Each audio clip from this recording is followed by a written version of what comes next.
Itong nakaraang buwan, umabot na sa 83 lugar sa bansa ang nakaranas ng kakulangan sa ulan. Base sa ulat ng Pag-asa, pinakamalala dito ay ang kulay pula sa mapa o ang 16 na lalawigan na nakaranas ng drought o mahigit sa 60% na pagkabawas ng ulan sa loob ng 3 magkakasunod na buwan. Ito ay ang mga probinsya na nasasakop ng Zamboanga Peninsula, Ilocos Region at Mimaropa. Kasama rin dito ang lalawigan ng La Union at Catanduanes. Pero mas malala ang inaasahang epekto ng El Nino ngayong Abril kung saan 61 lalawigan ang inaasahang makakaranas ng drought. Umabot na sa 5.05 billion pesos ang pinsala ng El Nino sa agrikultura base sa pinakahuling ulat ng Department of Agriculture. Nangangahulugan ito ng pagkalugi sa produksyon ng mahigit sa 276,000 metric tons na karamihan ay palay at mais.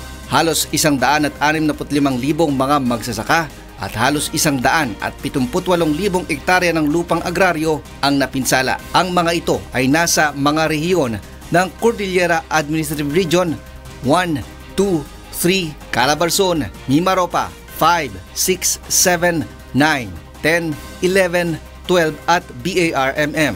Nasa ilalim naman ng state of calamity ang ilang lalawigan, syudad at munisipalidad sa Mimaropa, Regions 5, 9, 12 at BARMM.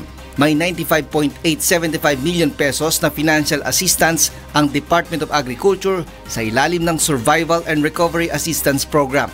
Nakapagbayad na rin ng mahigit sa 43 million pesos ang Philippine Crop Insurance Corporation o PCIC para sa mahigit 3,500 apektadong magsasaka. May pondo ring 18.3 million pesos para sa cloud seeding operation. Nakatulong din ang 7,700 units ng water pumps na ipinamahagi ng pamahalaan para masagip ang palay na nagkakahalaga ng 1.53 billion pesos.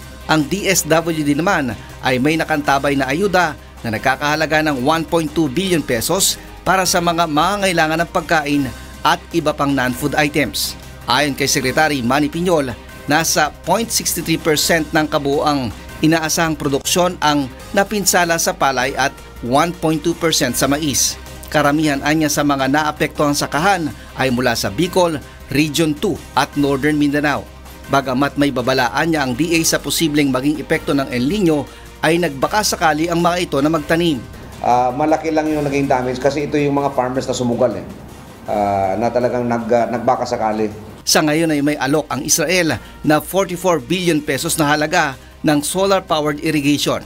Ayon sa kalihim, dadaan pa ito sa proseso at ilalatag din sa ibang mga kumpanya kung kaya nilang ibigay ng mas mababa. Kung matutuloy niya ang proyekto, ay makakapagtayo ng 6,200 units ng solar-powered irrigation na makapagpapatubig ng 500,000 hektarya ng sakahan.